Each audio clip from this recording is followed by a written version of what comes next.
አብርሽና ሄርሜላ ዳግም ላይገናኙ በይፋ ተለያዩ።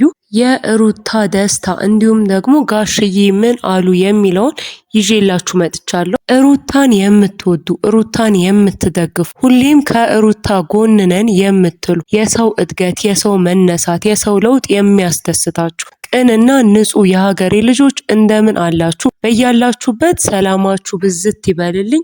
ሰብስክራይብ፣ ላይክ እና ሼር እያደረጋችሁ ቪዲዮዬን እንድትጀምሩ በፍቅር ስም ጠይቃለሁ። በትላንትናው ዕለት እንግዲህ ሄርሜላና አብርሽ እንደተገናኙ አይተናል።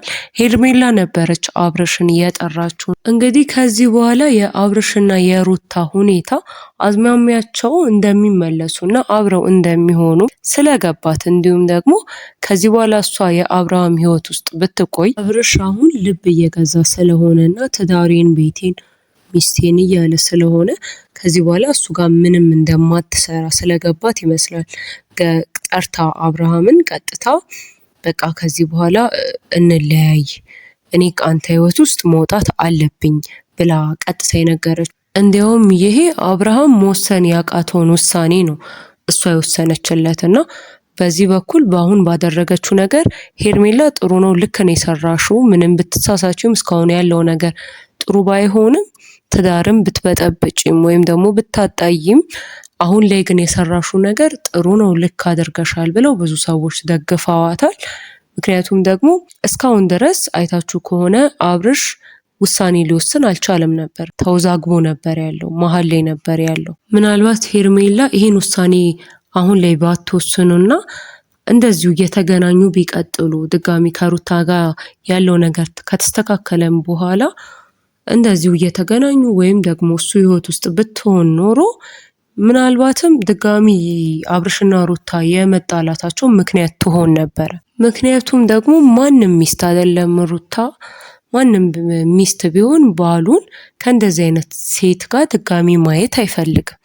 ሩታን ቦታ ብንሆን ማናችንም የምናደርገው ይህን ይመስለኛል። አንድ ባል ከድሮ ፍቅረኛው ጋር ሚስት እያለው ከድሮ ፍቅረኛው ጋር ሲታይ ሚስት ልታስበው የምትችለው ነገር ምንድን ነው? ለምሳሌ አሁን ሩት በእርግጥ ሄርሜላ የድሮ ፍቅረኛው አይደለችም፣ ግን እንደዛ ነው። አሁን ላይ ከሷ ጋር የነበሩ የሆኑ ስህተቶች ነበሩ። አሁን ግን ትዳሩን ብሎ ተመልሷል።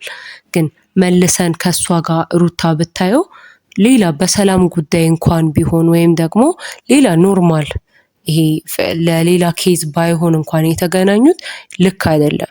ከሷ ጋር ድጋሚ መታየቱ ልክ አይደለም እና ሄርሜላ አሁን ላይ የወሰነችው ውሳኔ አብርሃም መወሰን ያቃተውን ነው። ሲያንገራግር የነበረውን አይታችሁት ከሆነ ቪዲዮ ላይ እሱ መሀል ላይ ቆሞ በአንድ በኩል ሄርሜላ በሌላ በኩል ደግሞ ሩታ ቆማ እና ወደዚህ እየተባለ ቪዲዮ ካያችሁት በቃ መወሰን የማይችል ሰው ነው ያየነው። እንግዲህ እዛ ቪዲዮ ላይ ውሳኔ ማስተላለፍ የማይችል ሰው እኔ እኮ ሩታ ትዳሬ ናት፣ እኔ መሆን ያለብኝ ከሩታ ጋር ነው ማለት ይችል ነበር። ሆኖም ግን እሱ በቃ ምንድነው ሩታ ምንድነው እያረግሽ ያለሽው? በእርግጥ ግራ ሊገባ ይችላል። አሳስራው ነበረ ብዙ ነገሮች። ሩታ ይፈረድባት፣ የሚያደርገችው ነገር ልክ ነው። ሆኖም ግን እድል ስትሰጠው ቶሎ ነበር እድሉን መቀበል ያለበት። ብዙዎችም በውስጥ መስመር እየነገሩን ያሉት ይሄንን ነው። እሱ እድሉን ምን ሆኖ ነው ቶሎ የማይቀበለው? ያልተቀበለው እድሉን ለምንድን ነው እያመነታ ያለው? ሄርሜላን ስቲል ይፈልጋታል ወይ? እስካሁን ሄርሜላ ህይወት ውስጥ እንድትሆን ይፈልጋል ወይ? ወይስ ደግሞ በትዳሩ እርግጠኛ አይደለም ወይ? እንደዛ መጀመሪያ ሲለምናት እንዳልነበረ አሁን ግን እሷ ደግሞ ትዳሬን ላስተካክል ቤተሰቦቿ ልክ እንደመከሯት እንደነገሯት በቃ ትዳር ሴት ልጅ ብልጥ ሆና ነው ትዳሯን ማስተካከል መመለስ ያለባት ብለው እንደነገሯት በቃ ብልጥ ልሁን ብላ በዚህ በኩል ፍቹን እልሁን ትታው ለትዳሯና ለነገ ደግሞ ለልጇ ያስፈልገኛል የምትለውን እንደዚህ አይነት ውሳኔ ወስና እሱ ጋር ስትመጣ በጣም ግራ ሲጋባ ነው ያየነው አብርሽን። በእርግጥ በእሱ መጀመሪያ ከሩታ እልህና ቁርጠኝነት አንጻር አሁን ላይ ያደረገችው ነገር ግራ ሊያጋባው ይችላል። ሆኖም ግን ደግሞ በዚህ ልክ ደግሞ ግራ መጋባት የለበትም። ለዛም ነው ብዙ ሰዎች ለምንድነው ይሄን ያህል ግራ እየተጋባ ያለው ወይም ደግሞ ከሄርሜላ ጋር የነበረው ነገር እርግጠኛ አልነበረም ወይ? የሚመርጠውን ሰውስ አለየም ወይ እያሉ የነበሩት። ሆኖም ያው ሩታና ሄርሜላ ሊወዳደሩ የማይችሉ ሰዎች እንደሆኑ እናውቃለን። በተለይ ደግሞ ባል ላለው እንደ አብርሃም ላለ ሰው ምንጊዜም ማስቀደም ያለበት ትዳሩና ትዳሩን እስከሆነ ድረስ ከሄርሜላ ጋር ሩታ ልትወዳደር እንደማትችል ግልጽ ነው። ስለዚህ በአሁኑ ሄርሜላ ያደረገችው ነገር በጣም ልክና ትክክለኛ ነው ብለው ብዙዎች ደግፈዋታል። ሩታም እንግዲህ የሄርሜላን ውሳኔ ስትሰማ እጅግ ተደስታለች። ከዚህ በኋላ ሁሉም ወደ የራሱ ህይወት ይመለሳል። መጀመሪያም ወደ ነበረበት ቦታ ወይም ደግሞ መሆን ወደ ነበረበት ቦታ ሁሉም ሰው ይመለሳል። እኔም ከዚህ በኋላ ትዳሬን አብርሽም ቢሆን ለትዳሩና ለነገ ህይወቱ ለልጃችንም የነገ ህይወት ለትዳራችንም ደስታ መኖር ይጀምራል ብላለች። ሌላው እንግዲህ ጋሽዬ ናቸው። ጋሽዬ እንግዲህ ለሩታና ለአብርሽ ትዳር አንድ ላይ እንዲሆኑ እንዲመለሱና አብረው እንዲቀጥሉ ብዙ እንደለፉ ይታወቃል፣ እናውቃለን። እንግዲህ ጋሽዬ ሄርሜላን ብዙ ብታስከፊኝም ከልጄ ጋር ሆነሽ ትዳሩን በመበጥበጥሽና የልጄንም ልብ በማሸፈትሽ ብዙ አዝኜብሻለሁ፣ ብዙም ተቆጥቼ ነበረ ባንቺ ላይ።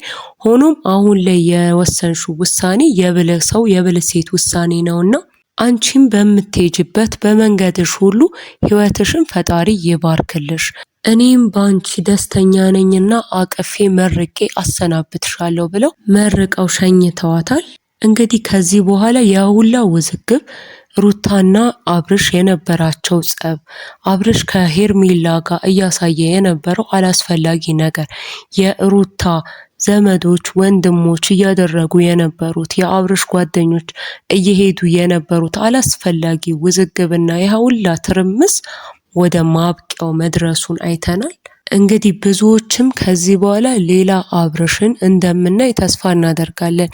ልጁ ጋር ከህይወቱ ጋር ከሚስቱ ጋር የሚያሳልፈውንና ለቤቱ ትክክለኛ መሰሶ ብረት መዝጊያ የሚሆነውን አብርሽን የሩታ የሚገባትን እስከዛሬ ድረስ ሩታ ያዘነችበትን የሚከሳትን አብርሽ ማየት እንፈልጋለን እና ያንን አብርሽ እንደምትሆንላት ለምንወዳት ለሩታ እውነተኛና ጠንካራ ባል እንደምትሆን ተስፋ እናደርጋለን፣ አደራም እንልሃለን ብለውታል የሩታ ወዳጆች፣ ዘመዶች እንዲሁም ደግሞ አድናቂዎችም ጭምር።